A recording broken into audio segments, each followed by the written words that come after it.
It started with whispers, not headlines, a quiet town, a forgotten hotel, and a promise from the government that would turn into a national wound.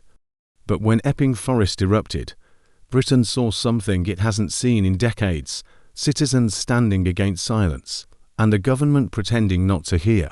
This isn't just about one protest. It's about the day trust died, and why those in power already knew it was coming. Epping Forest, quiet, historic, usually known for its lush green trails and small-town charm.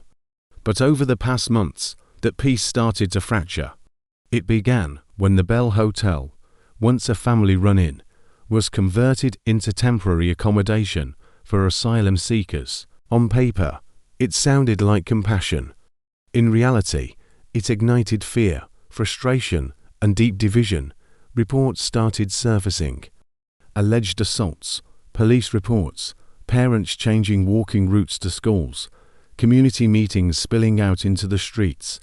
The government's response, the same phrase every time: we're reviewing the situation.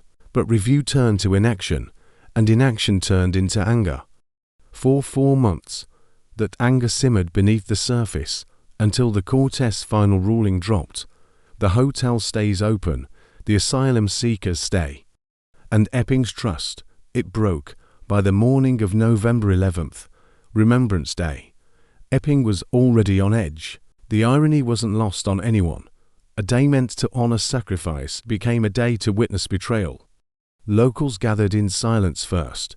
No chants, no banners, just faces turned toward the Bell Hotel. The air was heavy, the kind of silence that feels like it's waiting to explode. Then came the sound, glass breaking, a flare. Red smoke cutting through the cold November air. Within minutes, order turned into chaos. Police lines formed, shields up, batons out. Thousands of residents pushed forward, shouting for safety, for their kids, for their town. "Save our kids," someone screamed. "Save your country," another replied. And that's when Epping became a war zone. Bottles flew, riot shields cracked, sirens layered over sirens. Within the hour, reinforcements were called from Chelmsford and Colchester. By 2 p.m., Epping High Road was unrecognizable, a scene out of a country that had lost control of its own streets. But here's the truth: this wasn't spontaneous. It was predictable, planned for.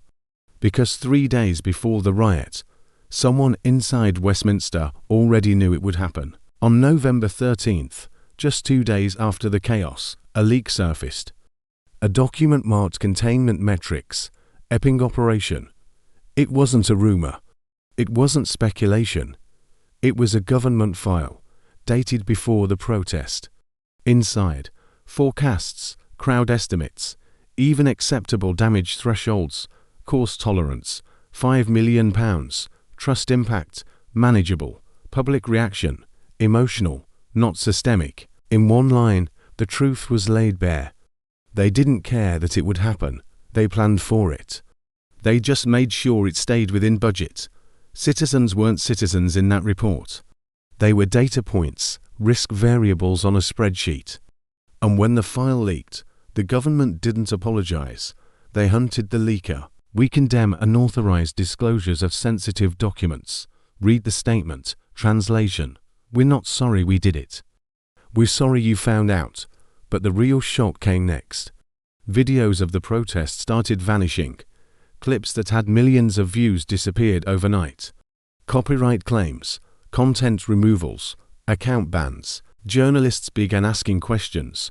Why are verified clips being taken down? The Home Office answered with 2 words that now sound like censorship's slogan: national cohesion. The story was buried before it could breathe. But here's what they didn't plan for. You can suppress a hashtag. You can delete a video.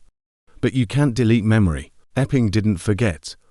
And neither did the rest of Britain. Vigils began in Colchester, Basildon, Cardiff. Ordinary people, no leaders, no parties, lighting candles for a truth they refused to see erased.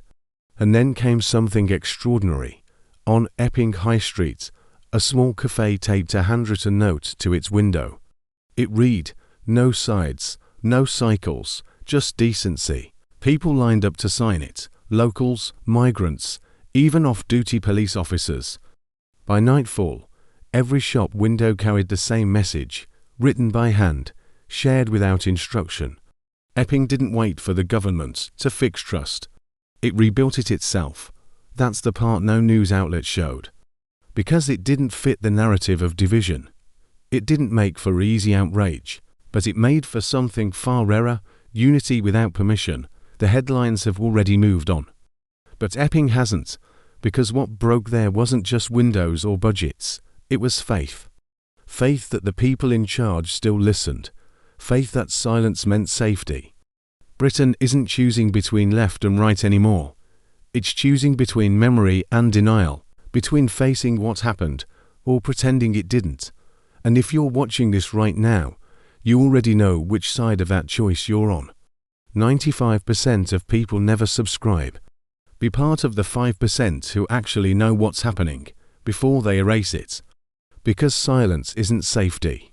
It's how this happens again.